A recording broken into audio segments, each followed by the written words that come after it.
iTestify is about testifying of what Jesus Christ has done and can do in each of our lives.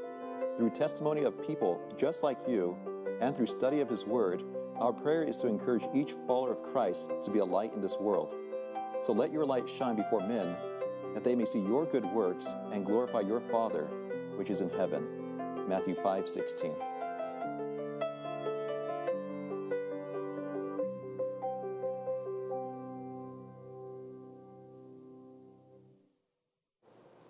Welcome, friends, to iTestify. We're very happy to have you joining us today. And we're also happy to have our good friend, Dr. John Shin, with us. Welcome. Thank you. So, Dr. John Shin is a medical oncology fellow at the Mayo Clinic. But before that, you actually graduated here from Loma Linda University. I did. Could you share with us your walk during that time in medical school? Mm-hmm. So obviously medical school is a very stressful time. You know, students liken the process to trying to drink out of a fire hose. And I laughed at that before going in, but in the situation, it was definitely true. So life becomes very one-dimensional very quickly, where everything is about academics. And I think the danger for medical students, and probably for any other students in the health professions like dental and nursing, there's a danger of sacrificing everything on the altar of academics. You sacrifice your relationship with God, with family, you neglect your health, personal well-being, and you just say, I just need to make the grade and I can make these things up in the background. So the first thing that occurred to me in medical school was there's an academic challenge in front of me, but there's also a spiritual challenge facing me to not become one-dimensional, to sacrifice the more important things in my life. I mean, the pressure to cut corners on your devotional life, for instance, the pressure to maybe not guard the edges of the Sabbath. It's tremendous if you want to be competitive. So I remember when I first came to Loma Linda, I remember getting into my apartment room and kneeling and praying and asking God and saying, Lord, I dedicate the next 4 years of my life to you. I want to become a physician for you, and I don't want to get through medical school and come out the other end turned into a physician who is useless for the purposes of your work. So rather than just praying for the right grades and rather than just praying that He helps me to check all the boxes of medical school, I asked Him to guide me through the process so that the process doesn't change me in a negative way. So if I had to kind of put a thesis to my own personal experience going through medical school, I think that's the most important thing that the Lord helped me with.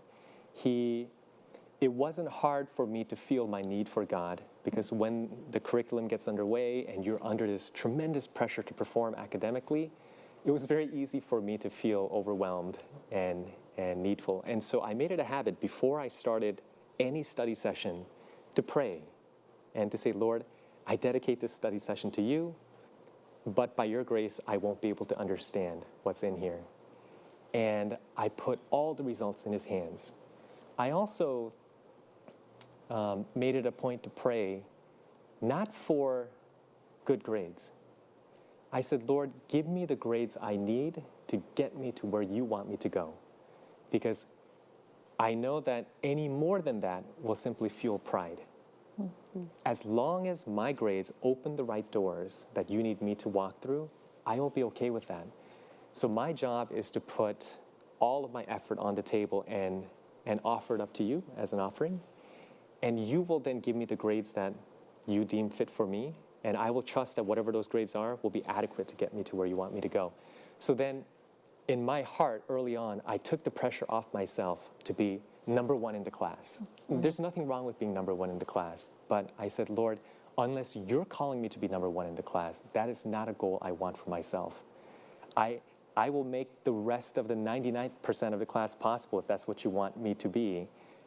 You just need to show me what you want me to get. So then, whatever scores I got on the exams, whatever results that came, I could trust that as long as my heart was set there, that these results are from Him, and so I can accept them. Even if I look at the scores and I say, that's not what I would have wanted, I would say, Lord, this is your problem. You use these grades for your glory. I remember I was studying in the library here at Del Webb, and students start congregating, and they talk to each other, because we all are creatures of habit and we study in the same areas. And there were some med students from my class studying around the same vicinity, and there was one guy in particular who always sat in the same place across from me. And so we would start talking frequently, and one day, I remember he came up to me and he told me, John, I've decided that I'm not going to church anymore. Mm-hmm. And I was a little taken aback, and was I asked he him, Adventist? Yes, he was an Adventist, yeah.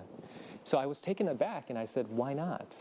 And he said, my goal is to apply for a very competitive surgical specialty, and everyone else I know who is applying for the same specialty, they study 7 days a week. They have no breaks. And if I take 24 hours a week off from studying, I cannot be competitive with these other people. So God knows, and God helps those who help themselves. So he has to understand, at least for the next 4 years, I can't go to church. Or keep the Sabbath is really what he was saying. Right, basically. So that really, it made me wonder, at what point do you say the price is too high? Where do you draw the lines? What metrics will you use to define success for yourself as a student? And I realized that unless you answer these questions early on, the world will answer them for you. Mm-hmm. The world will say, well, these are the things you should value in life, and nothing is too dear of a sacrifice to attain this. Mm-hmm. So things like that early on in my medical school career had me convinced that it's not just about getting through it, but it's how you get through it. It's not just the destination, but the journey that really affects what kind of a doctor you will be. How will you walk this road? And I realized that there are tests that man sets along the way, but there are also tests that God sets. And there's a parallel spiritual curriculum as you go through any course of training. And by far, in my mind, the more important curriculum to pass is the Lord's curriculum. It's not just about the grade, it's not just about the degree, but will you be someone who's useful for his ministry at the end of it? So I guess my testimony in medical school is that God was faithful. I laid everything on the altar to him, and I said, Lord, my grades are not my highest priority. My degree is not my highest priority.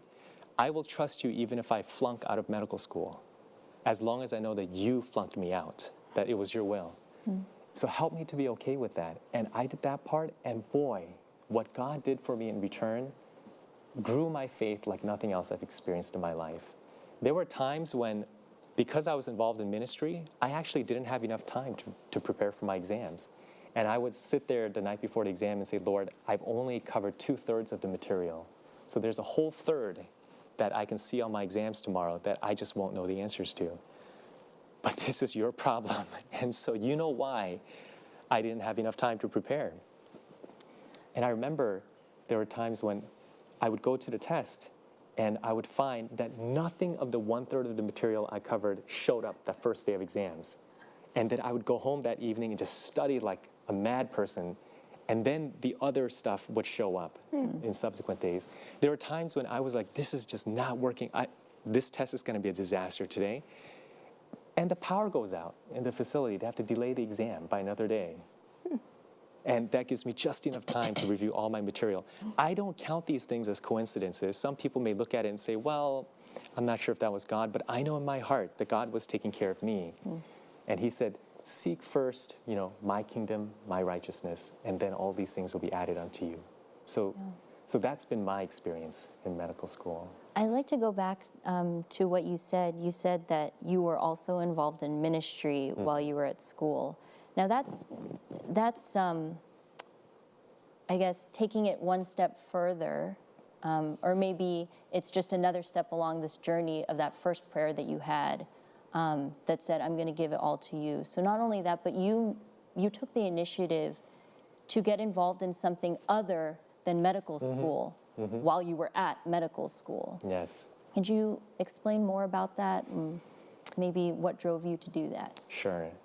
So when you're in medical school, every moment is precious. Every hour is precious. So when someone asks you, can you join in on this ministry or can you help with this? You really guard your time and you say, I cannot do that. You cannot ask a medical student to do that. And initially, I was opposed to doing anything in ministry because I said, Lord, I have to protect my time to study. but I couldn't shake the feeling that God wanted me to be active in ministry. And initially, I thought it was for the benefit of the ministries that I could be a blessing to, because before medical school, I went to the Amazing Facts Center of Evangelism 4-month training program. I was trained in certain things, which I felt like, well, the Lord obviously would want me to use that, right, in medicine. So I did agree to do certain things after praying a lot about it, and that's a whole other topic in and of itself. You don't just say yes to everything because it's a ministry. You say yes if you feel like God is calling you to participate in that ministry. Well, something to keep in mind that you were going to bring up is that you have a testimony how you ended up going into medical school in the first place. That is correct. But there's just not enough time to cover that. Right. So how would they get access to listening to that? So it is on Audioverse, audioverse.org. You can look up my name, and then you can find multiple versions of my testimony there, and that'll give you this background of my lead up into medical school. But the big thing I learned about being involved in ministry while a student is that in the end, God involved me in ministry to save my faith and to preserve my faith while I was a student. Because if it was not for the fact that I had to prepare Bible studies, that I had to lead out in these ministries, I know that my own devotional life would have suffered. I wish I could have said that I was dedicated enough that without these external forces and deadlines, that I would have done deep Bible study on my own. But I highly doubt it. And God knew, John, you are so busy, you cannot afford to not be in ministry. Because you're so busy, I'm going to give you more opportunities to be in ministry to make sure you carve out time for me.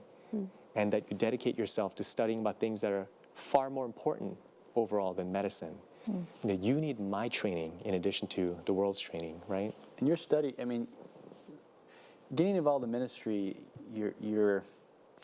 the viewers may not know exactly what that looks like. I know, I was there, I remember. But you weren't going out and doing an hour of outreach on a Sabbath afternoon. You were why don't you tell us what you were doing in ministry? Sure. So the first thing that the Lord placed on my heart was to become the class pastor. And the reason why is because before exams, before pivotal moments, our class as a whole, I felt like we needed to collectively pray to beseech the Lord. And I felt that this was a void that needed to be filled. It was more of a cursory role. When I saw people being a pastor, I felt like they weren't utilizing that role to its fullest potential. Just going with the motion. Right, and I was like, oh, wouldn't it be great if, and I wanted to step up and do things, but I felt like that would be stepping on the turf of the class pastor and overshadowing him or her. And so finally, God gave me the thought, well, why not just run for class pastor? You don't have to worry about stepping on anyone's toes. You can just do it because it's expected of you. So that's when I ran, and then my classmates voted me. So that was my first ministry to my classmates. And before any exam, before the first class of the day, I start with prayer, starting new traditions, starting a school vespers where the entire school gathers together once a month to have guest speakers come in and talk to us. So that was my first ministry, and it was at the point of felt need, because I needed that as well.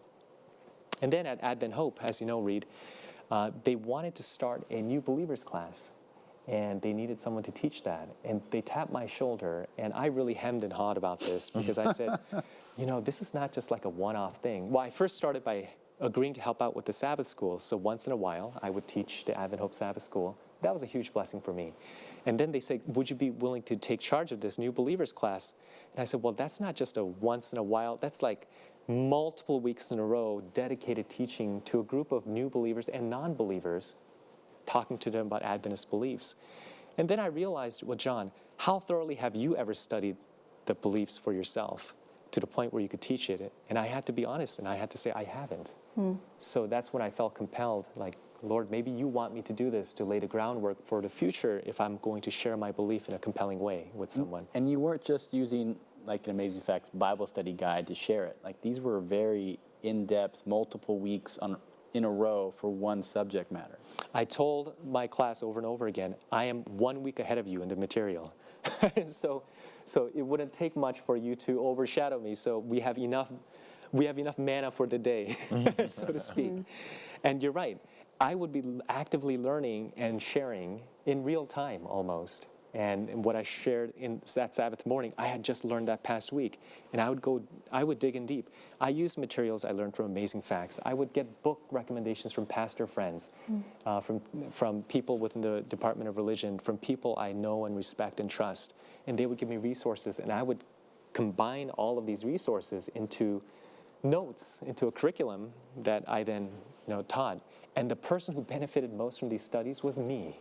I benefited far more than anyone who attended my classes, because for the first time I feel I really understood why I believe what I believe as an Adventist while I was going through medical school. Who would have thought? Yeah. I can also attest that I benefited from those studies, because you didn't know me back then and I wasn't in your class, but what happened was that, well, he wasn't my husband at the time, but I had a friend who brought your studies Really? to us. And at that point, my husband and I we were just starting our relationship with the Lord. We were Adventists, but not really. And it was those studies, your studies, those notes, that we studied every Friday, and eventually that led us to Advent Hope. And eventually, that's our Sabbath school. Praise the Lord. So And you didn't know that beforehand, I had no idea. No, thank you for sharing that with me. That just gives me goosebumps inside, because to me, that's how the Lord works. I was like, Lord, why would you want me to take on this responsibility in the heat of my studies? This is the last thing I need on my plate. And he was like, John, you need to do this. I had no rest in my heart until I said yes. And yours isn't the first story I've heard where people say, your notes have been circulated far and wide. And people I would have never imagined are still downloading the notes today. And I get messages in my inbox when someone downloads the notes. And this far out, people still download the notes. And I don't know who's doing it. It's me. I forward them to people. Just kidding. No, but I do forward them to people still. So yes, they still are in circulation. So, and to me, that's proof that, you see, when God plans a ministry for you, he knows what end results he has in mind. You have no idea what he wants to do with it. All you need to do is to be faithful with what he's calling you to do, and he'll take care of the results. And you don't worry about that.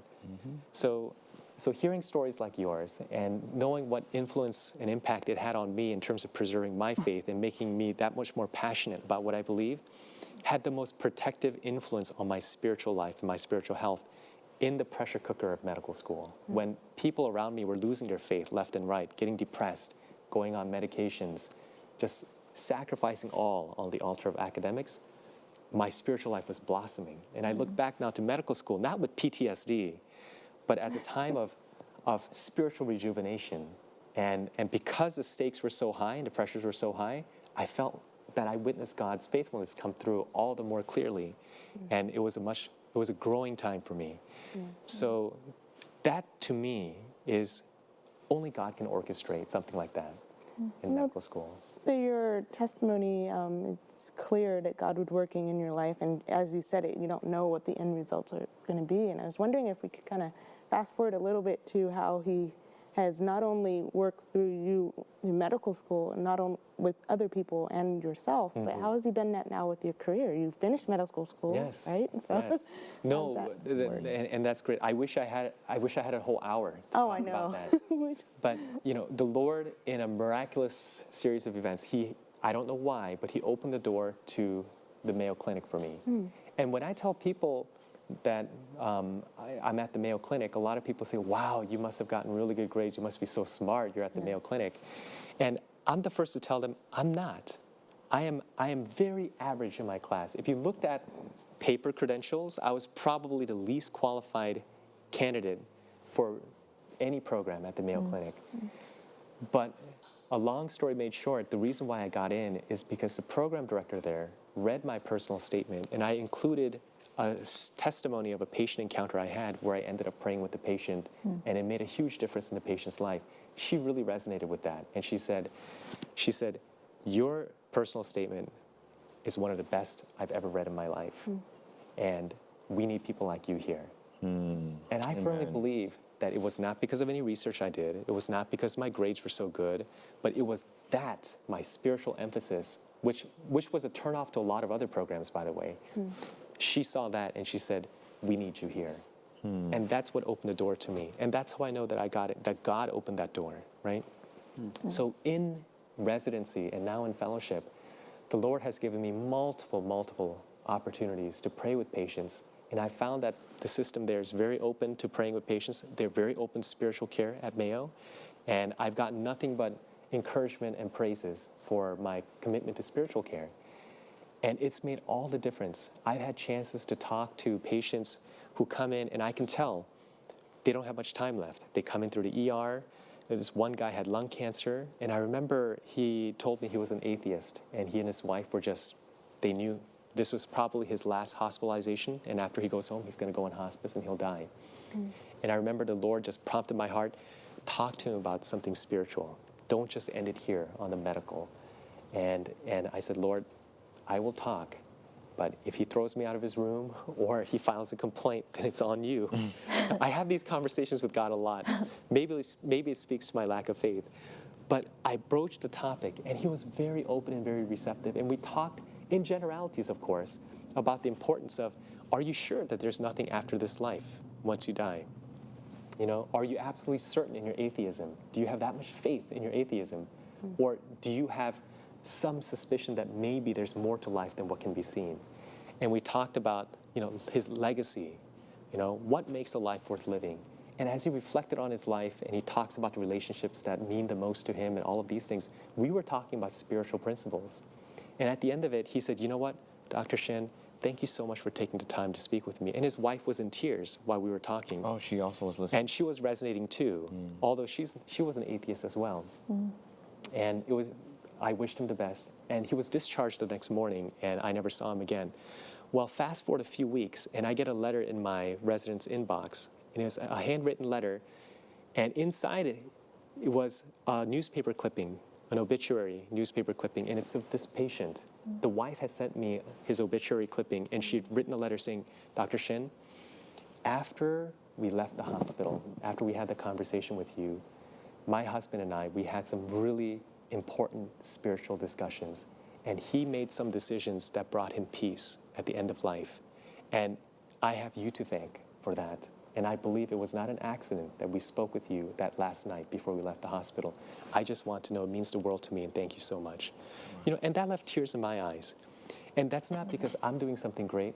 It's that I tell the Lord, Lord, I have a small window into many different patients' lives. And if you want to use me during this time to reach into their lives and to speak a word on your behalf, show me. And I feel that he guides me and he leads me. I don't sit there and I don't say, well, this guy is a prime candidate for being, you know, prayed with. So I will, in my wisdom, discern his needs and meet it and look at the results it's not like that at all. Just when I think I haven't figured out, I don't. And just when I think this person won't need prayer, they do. And the Lord is teaching me, and he's giving me the privilege of having a front row seat at witnessing how his hand is working in the lives of all these patients. So that's been a faith-building experience for me like nothing else. And now that I work with cancer patients, boy, the stakes are even higher. You get a cancer diagnosis, your world falls apart, and you sit there, and now, if there's ever a time when they're willing to listen to the voice of God, it's now. And I believe that God gives me the privilege of figuring out when's the best time to present that talk. In the midst of their cancer crisis, let's turn our attentions to the one who holds your life in his hands. And because if you're certain of that your God loves you and has your best interest at heart, you can pray like Job, and you can say, though he slay me, yet will I trust in him, right?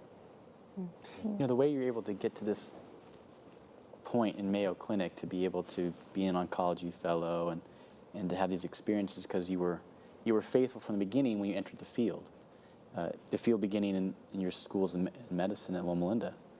And a lot of times people like to reference the text that God will bring all things to remembrance, but they like to isolate that to Scripture. But God had shown that, you know, you put your grades in his hands, you put everything in his hands so that you could get ministry as a priority. And because of that, you were faithful. He led you to the right person to get the right interview based on what you had written down about why you're there in the first place, and opened up that door. It's because your faithfulness in the little things along the way, God was able to open bigger doors that people were like, wow, I can't believe you're able to do that and be that and see that. It's because you were putting your trust in God. And now you're continuing to do that by reaching out to people who you think might be difficult, it might be obstinate, but you're getting positive results because you're willing to do it. And you I think that's the takeaway, is that the little things that you do make a huge difference in the end, and being faithful, God can do a lot more with a person who's willing to do that. And I think that's such an important point, Reed, that so in the end, there's no such thing as a little thing. There's no such thing as a little test that's unimportant. It's not that a lot of people focus on the big tests and the big decisions. Hey, as long as I make the big decisions right, as long as I'm faithful in the big things, I can let the little things slide. It's a stepwise fashion, and it builds. If you're faithful in the little things, you'll be faithful in the big things. If you're unfaithful in the little things, you'll be unfaithful in the big things. So who knew? But my ability to minister effectively to cancer patients today may have been determined by my small decision to pray before every time I studied many years ago in medical school. And I think it's part of now your character. You're still in the right place, doing the right thing to the right people, as you were before.